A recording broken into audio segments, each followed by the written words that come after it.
Hello, ladies and gentlemen. I'm Roy Potter, and it is the 16th of February, 2021. Welcome as you come in. I had a little difficulty trying to decide whether to do this as a live stream so we could interact or whether I should record it. And I decided to record it for two reasons. One is with the power outages going on all over the place, I really don't know if it would make it on a live stream. Not so much that there's a problem where I am, but that wherever the different facilities are that help to upload to YouTube. So I decided that was one reason, and I think that's a good one. And the second is that this way there won't be any interruptions in the actual presentation, because I think this is of some importance to a lot of you. A lot of you may already know this. I'm certain I'm not the only one that's covered it. As a matter of fact, when I started talking about it on Twitter the other day, there was a gentleman who wrote me and said that I should be part of the Nephilim conference of some sort. Probably won't do that. It'd be kind of fun, I think. But there were enough questions about what happened in the Garden of Eden. I've been dealing with some people. As you know, a lot of you have followed me as I've discussed some of these subjects. And also in the last few days, within the last week, I've had some questions about what really happened, you know, what Adam was really about and Eve, and what the mother of all living means and all that kind of thing. And I don't think I can use this session to get into all that detail. I'll touch on it a little bit. But the real purpose of this is to show you the beings that have overtaken our world to such an extent that their agenda continues to go forward, and those of us who want to be righteous, want to try to do the right thing, are really being put down more severely than at any other time in the history of the world, because it's worldwide. I'm not going to identify necessarily who these particular individuals are. I'm just going to show you where they come from and why they're talked about the way they are. Okay, so what am I talking about? I'm talking about the fallen angels that came into the earth and had children with the women that were there. Okay, I'm talking in generalities at this point. And then had offspring by them, and it's those offspring that we're going to talk about today. However, there are also phonetic and letter equivalents to the fallen angels as well. But we're going to stick just with the term of, you've heard it before, the Nephilim, the giants in the earth, those that were born, who had children, and by the women of the earth and that kind of thing, and that DNA got into the human race generally. And I'm not going to talk about the plural form of that. The plural form is Nephilim. It's the I-M at the end sound, the eem sound at the end, that's plural. That's all that is. So I'm dropping that off, and you'll see that here in this letter here, or this word. This is Nephil, and it's Nun, Pe, Yod, Lamed. Very important to understand why that's there. That's what we're going to talk about. On the other hand, when it says that God formed Adam, right, in the Garden of Eden, out of the dust of the earth, and he breathed into him the breath of life, and therefore that breath of life from God, and the body that was created became a living soul. The word for soul in Hebrew is this one right here, and it's pronounced nephesh, nun, pe, shin. Do you notice that there's some similarities between those two? And of course there are. Both of them have the nun and the pe at the beginning of the word. Now, nun has to do basically with mortality, okay? It has to do with the life in this sphere, okay? The pe, interestingly enough, has to do with speaking, with words. We are conscious primarily because we are able to speak, we're able to communicate. We form our thoughts actually with language, okay? Or we can, maybe a better way to put that is, we can convey our thoughts with language. But language has a lot to do with our consciousness as well. So you'll see that from these two words, even the fallen ones, the giants in the earth, they still have the ability to speak. They have a consciousness of sorts, okay? They have this ability to speak, just as the souls of men do. They can speak. But you see a big difference here. And the big difference comes in to where you see this right here, this lamed. I've talked a lot about Halel ben Shakar and what that means. It's the actual word, group of words that's used to describe what most of you know as Lucifer in Isaiah. And basically it means bright star, son of the morning. But it's not really bright, it's reflective. It kind of assumes the light. It's not really self-illuminating. That's the false side of the demons, of the fallen ones. But what I want you to notice here is that when we're talking about the soul, again, both of them have the nun and the pei, conveying the idea of being able to speak, of consciousness, of being of sorts. But ours has a shin in it. The shin means soul. It's the fire in the belly of a woman. It's the seed of man. It has a lot of connotations, but basically it means fire. It means the crown of life, you know, the idea of consciousness. So that's why the soul is defined with a shin. On the other hand, the Nephilim, have a lamed instead of a shin. Well, why is that? Does it mean they're not a soul? Or does it mean they're something else? Maybe akin to a soul, but something else? You notice I named this the children of wrath. In Ephesians 2:3, that's where and that's a New Testament term. Old Testament terms are quite a bit different. There they talk about fornication, which we're going to get into here in a few minutes. But Ephesians 2:3 is where it talks about these children of wrath. And I'm not going to go into it a lot here, but I think that you should at least go read that so you kind of get an idea. And who they're talking about are those who have this sin in them. And we could get into a lot about supposed original sin in the Garden of Eden and what that meant. But I don't want to get too far down in the weeds on those subjects right now.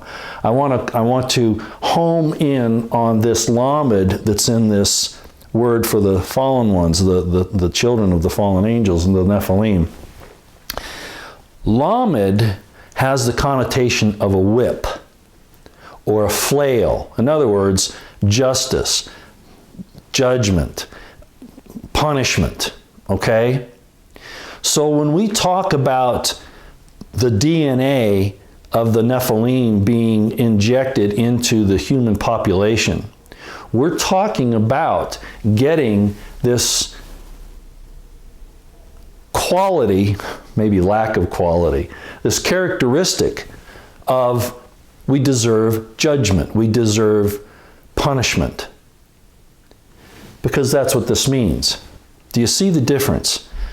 A soul has a shin, nefesh.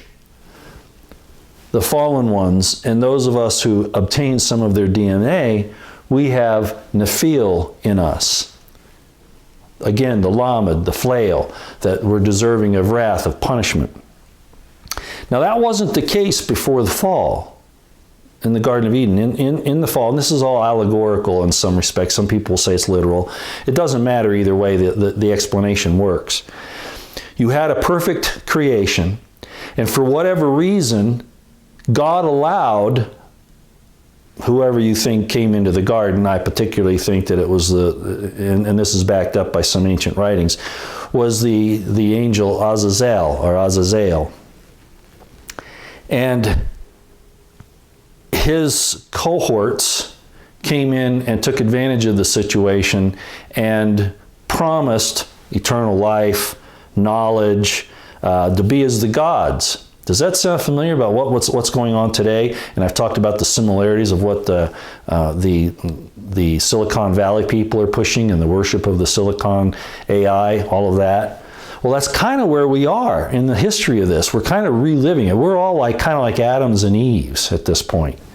And so what happens is, of course, is that these fallen ones who are the children of wrath, that Ephesians talks about. They're not talking about just people in general, except those of us who, of course, have had some of that DNA passed down to us, which is the reason why Christ had to come and suffer and separate his spirit from his body so that he could then purge those things out of us. And that gets into some other esoteric stuff that, again, I don't want to get into here right now. But the important thing, again, is that these are fallen ones. These are the children of wrath right here, and those who have been born by them. And at this stage in the game, a lot of us have those genes in us from this group. Fortunately, we still have the Shin, too. So there's this war, Paul talks about it, I'll just say it. Paul talks about this war in the flesh. Well, this war in the flesh is between our Shin, our soul, and this gene that controls the wrath that these particular beings are justified in receiving because of where they come from. Can they repent? Well, there's a whole story about that, and I'm not going to get into it now. It is possible that they can repent and have this lamed purged out of them so that they become a living soul. That's all a process, but repentance is what's necessary in that. I will say that there are many, many people right now that we know on the world stage by name, and others that we don't know that are being kept secret from us, that all fall in more to this category than to this category. They've given in. An old Indian saying, an old Native American saying, you have two wolves, and depending upon which wolf you feed, that's the one you'll become, right? Well, that's the same thing here. So this wrath, these children, this problem with the judgment of being the children of wrath, of receiving wrath, has been bequeathed, unfortunately, to all of us, and we need to recognize that and to go to the proper source to have that taken away from us. And despite what some people say, it does take some work on our part. Faith without works is dead, for instance, and that gets into a whole thing about grace and all that, which again is beyond the scope of what I'm trying to show you here today. So I wanted to bring up also the idea of the fornication that we see so much in the Old and New Testaments. Now, adultery is a form of fornication. That sounds kind of odd, but that's really what it is. Adultery is the breaking of wedlock. It's not the same thing as fornication. It is an example of fornication. This is the word for adultery down here, if you look it up, all right? And it's pronounced no'af. It's nun aleph pei. Now that's very interesting, the words. Remember, I told you that the actual letters in the word mean something and help you to interpret what's going on there. Okay, so I wanted to get in a little bit more to what the Hebrew is for the words adultery and fornication, because there is a difference. So they're not the same thing. As I explained, adultery is actually a form of fornication. Okay, because there are many types of fornications. Idolatry is a fornication. Marrying somebody outside of your tribe, out of your people, was also considered fornication, as I've explained with the Herodians. Some type of incestuous relationships, things like that, which aren't necessarily adultery, okay?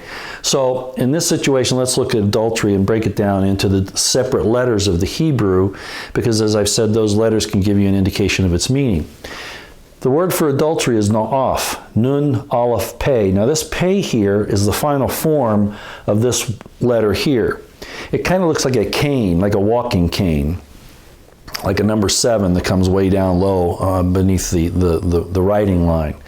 And the concept that you're seeing here is a putting aside of what God's speech, God's words. So basically it's setting aside the commandments of God. That's in knowingly doing so, okay?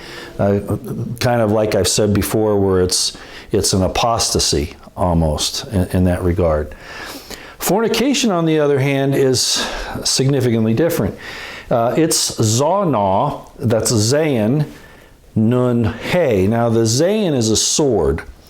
It's the idea of the two-edged sword coming out of the mouth. It's about cutting asunder, about dividing things. Separation is part of it, but it's more of an actual cutting away.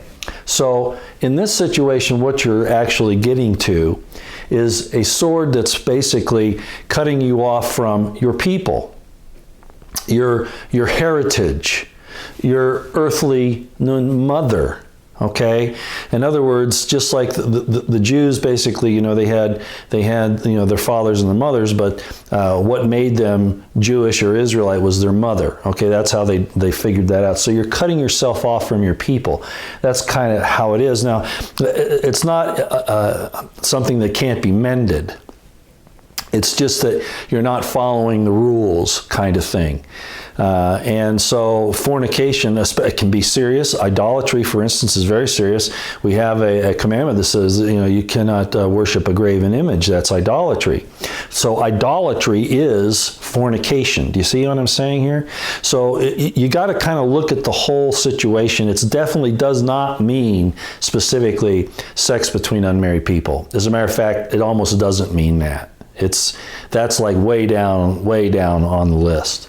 And in the Dead Sea Scrolls, what the fornication was really about was two things. One was the Jews at the time who were marrying outside of the tribes of Israel, especially marrying the Edomite Herodians. That was a real problem. And so when you read in the Dead Sea Scrolls and even in the New Testament about this fornication, they're talking about those sexual, even marriage connections outside of the genetic blueprint that they're supposed to follow. In the Dead Sea Scrolls, you hear a lot about the fornication of the Herodians in particular, and the way that they would defile the temple. Although the temple probably wasn't legitimate anyway, and that's another story I could get into at some point. But the fornication they were talking about was, again, they're marrying outside of the chosen tribes. They were supposed to marry to keep the bloodlines pure. A lot of people object to that, but that's just the historical fact of the matter.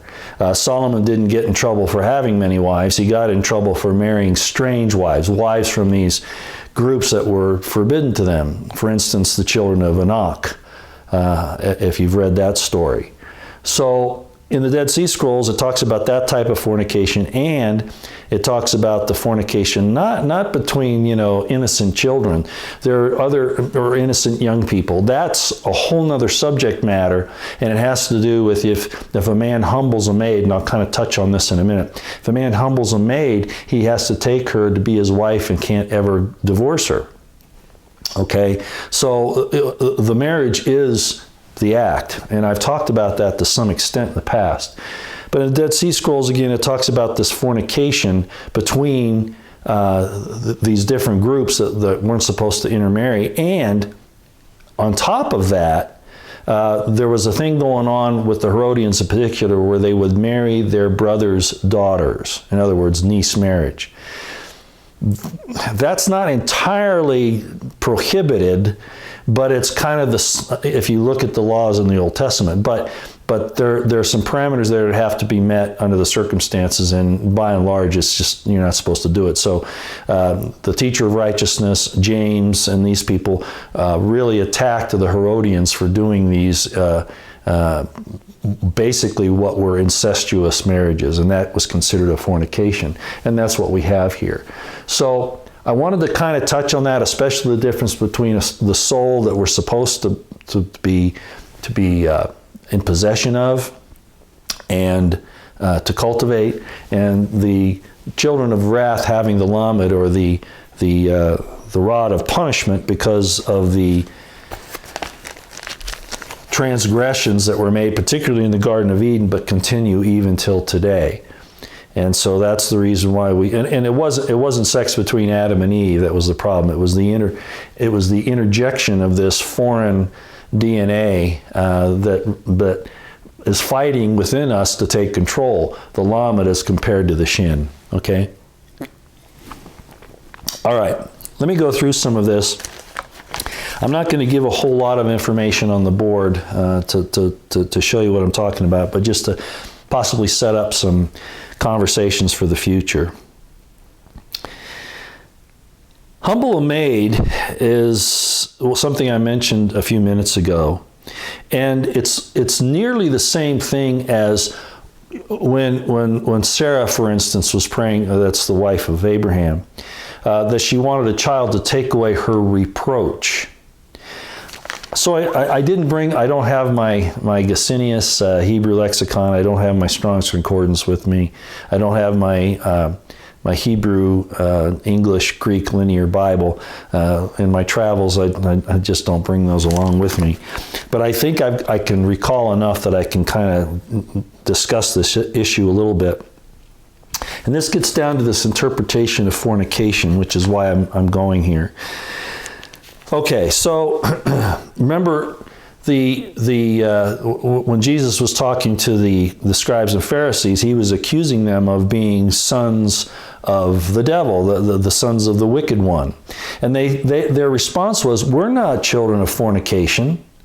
Okay, so it's going back to this thing that happened in the Garden of Eden, the father of lies, etc. Not the act of sex itself, which a lot of people think it is. It isn't. So when the scriptures talk about humble a maid as opposed to when a woman says she wants a child, get married and have a child to take away their reproach, it's interesting that fornication is totally different than either of these things. It's not merely, and not often, sex outside of marriage. But it's with, as I mentioned before, the forbidden ones. And that primarily comes out not just out of the Old Testament when you understand those things, like the children of Enoch, as I mentioned a few minutes ago, but also the Dead Sea Scrolls. Now, the word for reproach that I'm referring to is the word kerpa, and it's word 2781 in Strong's Concordance in the Hebrew side. And listen to what it means. It means shame, rebuke, disgrace. Really. And it comes from the word 2778, which is ha-raf, which means to pull off, to betroth, surrender. Interesting. Now listen to what humble is. Remember, I'm comparing humble a maid to take away our reproach. What the similarity is. Humble a maid, humble. The word humble that we're using is the one out of Deuteronomy 8:3, 21:14, and 22:24. And it's 6031 in Strong's, and it's aw-naw. Wow. Aw-naw. Almost the same as the fornication situation thing there. Isn't that interesting? Except that, of course, has a zayin in it. But it's spelled differently, too. It's spelled ayin, nun, hey. So it has to do with eyes. Has to do with an eye. And again, with the woman, with the hey on the end. And what does it mean? It means looking down, humble, ravish, submit yourself, defile, force. It's from word 6030, on you, which means to eye, to heed, to pay attention, to bring low. What am I saying? What I'm saying is that humbling a maid and reproach, wanting to have children, have some of the same basic properties. And they're not sinful.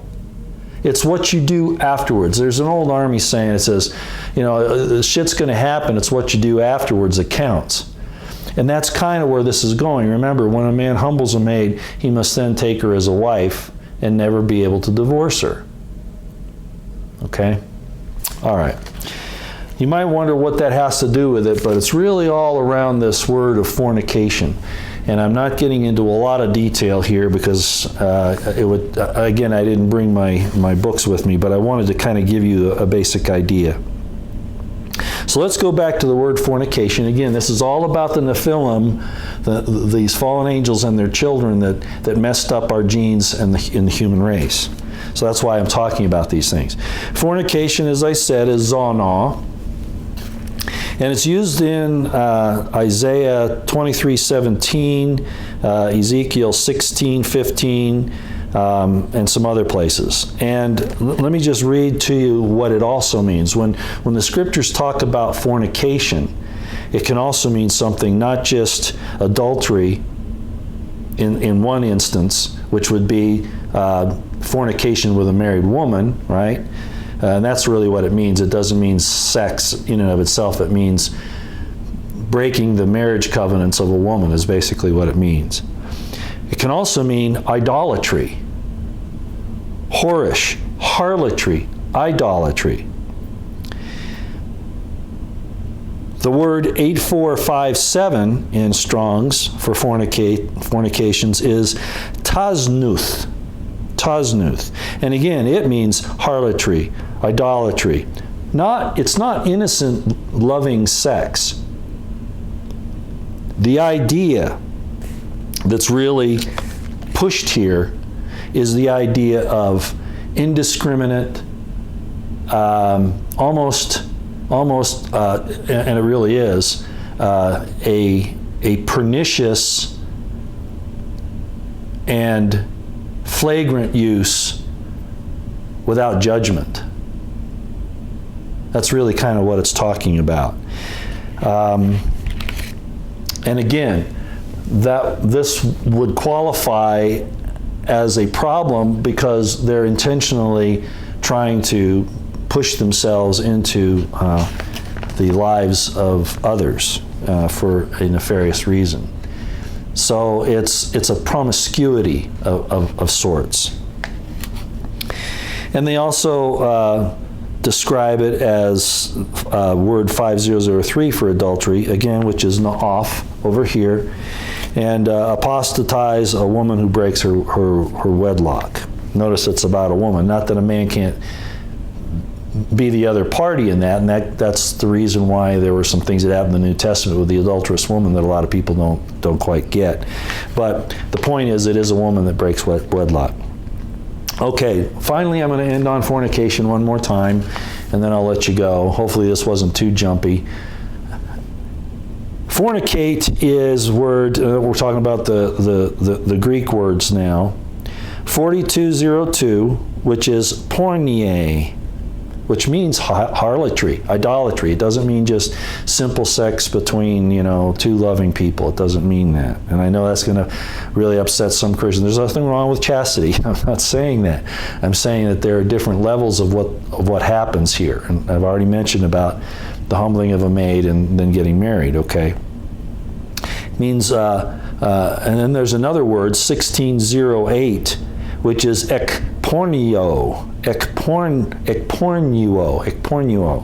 and that means utterly unchaste. In other words, again, this sense of utter and random debauchery, right?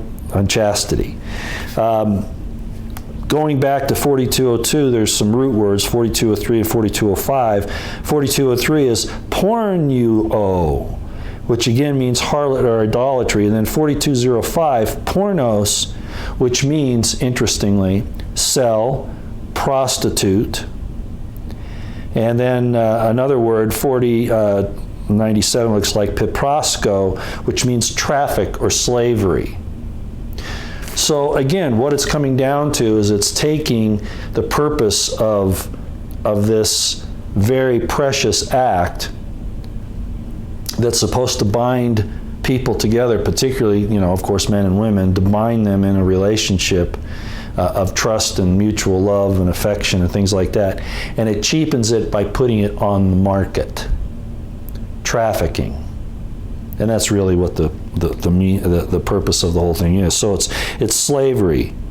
It's to dispense as merchandise. And God doesn't want his children to be dispensed as merchandise, especially as women.